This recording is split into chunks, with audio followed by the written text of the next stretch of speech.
Mali-mali. So ayan guys, dito na kami sa gubat. Pag-aahente. Nang dahil sa pag-aahente, nakarating kami ng gubat. Naku, may baka. Ako, ang sama ng tingin. Subukan yung dumaan. Padaan lang kami. Pakikiraan. Hawakan mga para kung hahabulin ako. Ayan na ho, yung baka masama pong tingin sa kanya. Ay, oo, maikli na. Sabi po. Gabi na tayo lalabas dito.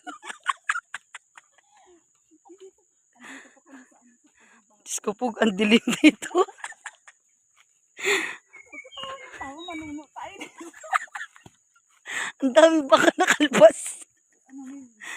Ayan po, dahil pa pong baka. Ay, nadaan pa kami sa